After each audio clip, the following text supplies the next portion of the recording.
Item ಯಾವುದೇ ಇರಲಿ try ಮಾಡಿ Aachi chicken masala. Aachi chicken masala. Political ಕಾರ್ನರ್ಗೆ ಸ್ವಾಗತ. ನಾನು ಸತೀಶ್ ಶಾಂಜಿನಪ್ಪ. ನನ್ನ ಜೊತೆ ಇದ್ದಾರೆ ನಮ್ಮ political bureau head Maruti Pavagada. Maruti, welcome to the show. Thank you sir. ಏನಾಗ್ತಿದೆ ರಾಜಕಾರಣದಲ್ಲಿ? ಸಿಕ್ಕಾಪಟ್ಟೆ ಸೌಂಡ್ ಆಗ್ತಿದೆ. ಬಿಜೆಪಿ ಮತ್ತೆ ಕಾಂಗ್ರೆಸ್ ಎರಡರಲ್ಲೂ ಕೂಡ. ಕಾಂಗ್ರೆಸ್ ಸೌಂಡ್ ಆಗುತ್ತೆ, ಒಂದಿನ ಬಿಜೆಪಿ ಸೌಂಡ್ ಆಗ್ತಾ ಇದೆ. ಎಸ್, ನಾವಿವತ್ತು ಬಿಜೆಪಿ ಏನ್ ಸೌಂಡ್ ಆಗ್ತಾ ಇದೆ, ವಿಶೇಷವಾಗಿ ಬಿಜೆಪಿ ರಾಜ್ಯಾಧ್ಯಕ್ಷ BY ವಿಜಯೇಂದ್ರ ಅವರು ಒಂದು ರೀತಿ ವಾರ್ನ್ ಕೊಡ್ತಾನೆ ಬಿಜೆಪಿಯ ನಾಯಕರಿಗೆ. ತಮ್ಮ ಅಸಮಾಧಾನವನ್ನು ವ್ಯಕ್ತಪಡಿಸ್ತಾ ಇದ್ದಾರೆ. ಬಿಜೆಪಿಯಲ್ಲಿ ಎಲ್ಲವೂ ಸರಿ ಇಲ್ಲ ಅನ್ನೋದನ್ನ ಮತ್ತೆ ಮತ್ತೆ ಸಾರಿ ಹೇಳ್ತಾ ಇದ್ದಾರೆ. ಇಷ್ಟು ದಿನ ಕಾರ್ಯಕರ್ತರು ಮಾತಾಡ್ತಾ ಇದ್ರು ಅಥವಾ ಬೇರೆ ಬೇರೆ ನಾಯಕರು ಮಾತನಾಡ್ತಾ ಇದ್ರು. ಆದರೆ ಫಾರ್ ದ ಫಸ್ಟ್ ಟೈಮ್ 2 ವರ್ಷಗಳ ಬಳಿಕ, ಅಂದರೆ ರಾಜ್ಯಾಧ್ಯಕ್ಷರ 2 ವರ್ಷ ಮುಗೀತು ವಿಜಯೇಂದ್ರ ಅವರು. ಅದಾದ ನಂತರ ಈಗ ಪರೋಕ್ಷವಾಗಿ ತಮ್ಮ ಅಸಮಾಧಾನವನ್ನು ಮಾಧ್ಯಮಗಳ ಮುಂದೆ ವ್ಯಕ್ತಪಡಿಸಿದ್ದಾರೆ. ತನ್ನ ವಿರುದ್ಧ ಷಡ್ಯಂತ್ರ ಆಗ್ತಾ ಇದೆ ಗೊತ್ತಿತ್ತು, ಆದರೆ ಬಿಜೆಪಿಯವರೇ ಮಾಡ್ತಾ ಇದ್ದಾರೆ ಅನ್ನೋ ಮಾತನ್ನು ವಿಜಯೇಂದ್ರ ಮೊದಲ ಬಾರಿಗೆ ಹೇಳ್ತಾ ಇದ್ದಾರೆ. ಜೊತೆಗೆ ಅಡ್ಜಸ್ಟ್ಮೆಂಟ್ ರಾಜಕಾರಣ, ಕಾಂಗ್ರೆಸ್ ಜೊತೆ ಬಿಜೆಪಿ ಅಡ್ಜಸ್ಟ್ಮೆಂಟ್ ರಾಜಕಾರಣ ಅನ್ನೋ ಒಂದು ಆರೋಪ ಏನಿತ್ತು, ವಿಜಯೇಂದ್ರ DK ಶಿವಕುಮಾರ್ ಜೊತೆ ತುಂಬ ಚೆನ್ನಾಗಿದ್ದಾರೆ, ಫ್ರೆಂಡ್ಶಿಪ್ ಇದೆ, ಸಿದ್ದರಾಮಯ್ಯಗೂ ಯಡಿಯೂರಪ್ಪಗೂ ಫ್ರೆಂಡ್ಶಿಪ್ ಇದೆ, ಈ ರೀತಿಯ ಆರೋಪಗಳು ಆಗ ಕೇಳಿ ಬರ್ತಾ ಇತ್ತು. ಇದೆಲ್ಲದರ ಬಗ್ಗೆ ಬಹಳ ಸ್ಪಷ್ಟವಾಗಿ ವಿಜಯೇಂದ್ರ ಸ್ಪಷ್ಟನೆ ಕೊಡ್ತಾನೆ. ಬಿಜೆಪಿ ನಾಯಕರಿಗೆ ಖಡಕ್ ವಾರ್ನಿಂಗನ್ನು ಕೊಟ್ಟಿದ್ದಾರೆ. ಜೊತೆಗೆ 2022ರ ವಿಧಾನಸಭಾ ಚುನಾವಣೆಗೆ ಟಾರ್ಗೆಟ್ 120, 125 ಈ ರೀಚ್ ಆಗಬೇಕು ಅಂದರೆ ಏನು ಮಾಡಬೇಕು ಅನ್ನೋದನ್ನ ಸ್ಪಷ್ಟವಾಗಿ ಹೇಳಿದ್ದಾರೆ. ಹಾಗಿದ್ರೆ ವಿಜಯೇಂದ್ರ ವಿರುದ್ಧ ಷಡ್ಯಂತ್ರ ಮಾಡ್ತಿರೋದು ಯಾರು, ಏನಾಗ್ತಿದೆ ಬಿಜೆಪಿಯಲ್ಲಿ? ನಿನ್ನೆ ವಿಜಯೇಂದ್ರ ಈ ಮಾತನ್ನು ಹೇಳಿದ ತಕ್ಷಣ ಬಿಜೆಪಿಯಲ್ಲಿ, ರಾಜ್ಯ ಬಿಜೆಪಿಯಲ್ಲಿ ಈಗ ವಿಜಯೇಂದ್ರ ಅವರ ಈ ಮಾತುಗಳು ದೊಡ್ಡ ಮಟ್ಟದಲ್ಲಿ ಭಾರಿ ಚರ್ಚೆಗೆ ಕಾರಣ ಆಗ್ತಿದ್ದಾವೆ. ಸೊ ಈ ಬಗ್ಗೆ ಒಂದು ಬ್ರೇಕಿಂಗ್ ಇದೆ. ಬ್ರೇಕಿಂಗ್ ನೋಡ್ತಾ ಏನು ಮಾತನಾಡಿದ್ದಾರೆ ವಿಜಯೇಂದ್ರ, ಅದೆಲ್ಲವೂ ಕೂಡ ನಿಮಗೆ ಸವಿಸ್ತಾರವಾಗಿ ಮಾಹಿತಿ ಕೊಡೋದ್ರ ಜೊತೆಗೆ ನಮ್ಮ ಮಾರುತಿ ಇದ್ದಾರೆ, ಅವರು ವಿಶ್ಲೇಷಣೆ ಕೂಡ ಮಾಡ್ತಾರೆ ಏನಾಗ್ತಿದೆ ಅಂತ. ಅದ್ರ ಬಗ್ಗೆ ಸ್ಪಷ್ಟ ಮಾಹಿತಿಯನ್ನು ಕೊಡ್ತೀವಿ. ಮೊದಲಿಗೆ ಆ ಬ್ರೇಕಿಂಗ್ ನ್ಯೂಸ್ ನೋಡೋಣ.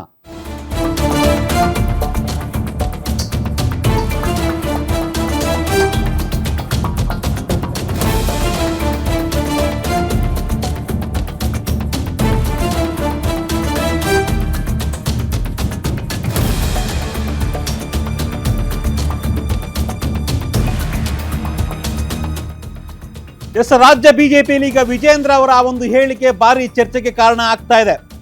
ದಾವಣಗೆರೆಯಲ್ಲಿ ಮಾತನಾಡಿರೋದು ವಿಜಯೇಂದ್ರ ಅವರು ನಿನ್ನೆ ಕಾರ್ಯಕರ್ತರ ಸಭೆ ಮತ್ತು ಮುಂದಿನ ಪರಿಷತ್ ಅಭ್ಯರ್ಥಿ ಆಯ್ಕೆ ವಿಚಾರವಾಗಿ ಏನು ಚರ್ಚೆ ಆಗ್ತಾ ಇತ್ತು, ಆ ಒಂದು ಸಭೆಯಲ್ಲಿ ವಿಜಯೇಂದ್ರ ಮಾತನಾಡಿರ್ತಕ್ಕಂಥ ಮಾತುಗಳಿದು. ಮಧ್ಯ ಕರ್ನಾಟಕದಿಂದ ಏನು ದಾವಣಗೆರೆ ಬೈ ಎಲೆಕ್ಷನ್ ಸೋತಿತ್ತು ಬಿಜೆಪಿ, ಅದರ ಜೊತೆಗೆ ಕೆಲವೊಂದಿಷ್ಟು ನಾಯಕರ ಅಸಮಾಧಾನಗಳ ಬಗ್ಗೆ ಅವರು ಮಾತನಾಡಿದ್ದಾರೆ. ಪಕ್ಷದಲ್ಲಿ ಈ ರೀತಿಯಾಗಿ ಪಕ್ಷದ ವಿರುದ್ಧ ಅಥವಾ ಪಕ್ಷದ ನಾಯಕರ ವಿರುದ್ಧ ಯಾರೆಲ್ಲ ಕೆಲಸ ಮಾಡ್ತಾರೆ ಅವರಿಗೆ ಡೈರೆಕ್ಟ್ ಆಗಿ ಗೇಟ್ ಪಾಸ್ ಕೊಡ್ತೀವಿ ಅನ್ನೋ ರೀತಿಯಾಗಿ ವಿಜಯೇಂದ್ರ ಮಾತನಾಡಿದ್ದಾರೆ. ಒಂದು ರೀತಿ ನನ್ನ ವಿರುದ್ಧ ನನ್ನನ್ನು ಟಾರ್ಗೆಟ್ ಮಾಡಕ್ ಹೋಗಿ ಬಿಜೆಪಿ ಪಕ್ಷವನ್ನೇ ಟಾರ್ಗೆಟ್ ಮಾಡ್ತಾ ಇದ್ದಾರೆ, ಇದು ಸರಿಯಲ್ಲ, ಎಲ್ಲರೂ ಒಟ್ಟಾಗಿ ಹೋಗ್ಬೇಕು, ಇದೇ ರೀತಿ ಮುಂದುವರೆದ್ರೆ ಕಷ್ಟ, ಮುಂದಿನ ದಿನಗಳಲ್ಲಿ ಸಿಕ್ಕಾಪಟ್ಟೆ ಕಷ್ಟ ಇದೆ. ಸಿದ್ದರಾಮಯ್ಯ ಅಥವಾ DK ಶಿವಕುಮಾರ್ ಇಬ್ಬರ ಜೊತೆ ಯಾವುದೇ ರೀತಿಯ ಫ್ರೆಂಡ್ಶಿಪ್ ಇಲ್ಲ, ಫ್ರೆಂಡ್ಶಿಪ್ಪು ಹೊಂದಾಣಿಕೆ ಇದೆಲ್ಲವೂ ಸುಳ್ಳು. ಕೆಲಸ ಇಲ್ದಿರಕ್ಕಂಥ ಕೆಲವೊಂದಿಷ್ಟು ನಾಯಕರು ಈ ಬಗ್ಗೆ ಮಾತನಾಡ್ತಾ ಇದ್ದಾರೆ. ನಿಮ್ಮ ಸ್ವಾರ್ಥವನ್ನು ಬಿಟ್ಟು ಪಕ್ಷಕ್ಕಾಗಿ ಕೆಲಸ ಮಾಡಿ, ಈ ರೀತಿಯಾಗಿ ವಿಜಯೇಂದ್ರ ವಾರ್ನ್ ಮಾಡಿದ್ದಾರೆ ಬಿಜೆಪಿ ನಾಯಕರಿಗೆ. ವಿಜಯೇಂದ್ರ ಈ ರೀತಿಯಾಗಿ ಮಾತನಾಡಿದ ತಕ್ಷಣ ದೊಡ್ಡ ಮಟ್ಟದಲ್ಲಿ ಚರ್ಚೆ ಆಗ್ತಾ ಇದೆ. ಸೊ ಒಂದೊಂದಾಗಿ ನೋಡ್ಕೊಂಡು ಹೋಗೋಣ. ಮೊದಲನೇದಾಗಿ ಏನು ಮಾತನಾಡಿದ್ದಾರೆ ವಿಜಯೇಂದ್ರ. ಸೊ ಪಾಯಿಂಟ್ಸ್ ನೋಡೋದಾದ್ರೆ, ಬಿಜೆಪಿ ವಿರೋಧ ಪಕ್ಷದಲ್ಲಿದೆ ಇವತ್ತು, ಇದಕ್ಕೆ ಕಾಂಗ್ರೆಸ್ ಎಷ್ಟು ಕಾರಣನೋ ಬಿಜೆಪಿ ಕೂಡ ಅಷ್ಟೇ ಕಾರಣ. ನಾವು ಮಾಡ್ಕೊಂಡಿರ್ತಕ್ಕಂಥ ಸ್ವಯಂಕೃತ ಅಪರಾಧದಿಂದ ನಾವು ಇವತ್ತು ಬಿಜೆಪಿಯ ಏನು ಪಕ್ಷ ಇದೆ, ನಾವು ವಿರೋಧ ಪಕ್ಷದಲ್ಲಿ ಇದ್ದೀವಿ. ಇವತ್ತು ನಾವೆಲ್ಲ ಒಟ್ಟಾಗಿ ಮುಂದೆ ಹೋಗ್ಬೇಕು, ಇಲ್ಲ ಅಂದರೆ ಮುಂದೆ ಇನ್ನೂ ಕಷ್ಟದ ದಿನಗಳಿದ್ದಾವೆ. ಬಿಜೆಪಿ ಮುಖಂಡರು ಕಿತ್ತಾಟದಿಂದ ಕಾರ್ಯಕರ್ತರಿಗೂ ಕೂಡ ಭರವಸೆ ಇಲ್ಲ, ಆಂತರಿಕ ಒಂದು ಕಚ್ಚಾಟ ಏನಿದೆ ಇದು ಜಾಸ್ತಿ ಆಗ್ತಾ ಇದೆ, ಇದನ್ನ ಇಲ್ಲಿಗೆ ಬಿಡಬೇಕು. ನಾವು ವಿರೋಧ ಪಕ್ಷದಲ್ಲಿ ಯಾಕಿದ್ದೀವಿ ಅಂದರೆ ನಮ್ಮ ಕಚ್ಚಾಟದಿಂದ ಅನ್ನೋದು ವಿಜಯೇಂದ್ರ ಅವರ ಸ್ಪಷ್ಟವಾದ ಮಾತುಗಳು. ಸೊ ನೋಡೋಣ ಏನು ಮಾತನಾಡಿದ್ದಾರೆ ವಿಜಯೇಂದ್ರ ಅಂತ. ಇವತ್ತು ಭಾರತೀಯ ಜನತಾ ಪಾರ್ಟಿ ಮತ್ತು ರಾಜ್ಯದಲ್ಲಿ ನಾವು ವಿರೋಧ ಪಕ್ಷ ಸ್ಥಾನದಲ್ಲಿ ನಾವು ಇದ್ದೇವೆ, ವಿರೋಧ ಪಕ್ಷದಲ್ಲಿ ಕುಳಿತುಕೊಂಡಿದ್ದೇವೆ. ಅದಕ್ಕೆ ನಾವು ಇವತ್ತು ವಿರೋಧ ಪಕ್ಷದಲ್ಲಿ ಕೂತಿದ್ದೇವೆ ಅಂತ ಹೇಳಿದ್ರೆ ಅದು ಕಾಂಗ್ರೆಸ್ ಪಕ್ಷ ಎಷ್ಟು ಕಾರಣ, ನಾವೆಷ್ಟು ಕಾರಣ, ಅದು ವಿಶ್ಲೇಷಣೆ ಮಾಡೋದಕ್ಕೆ ಹೋಗೋದಿಲ್ಲ.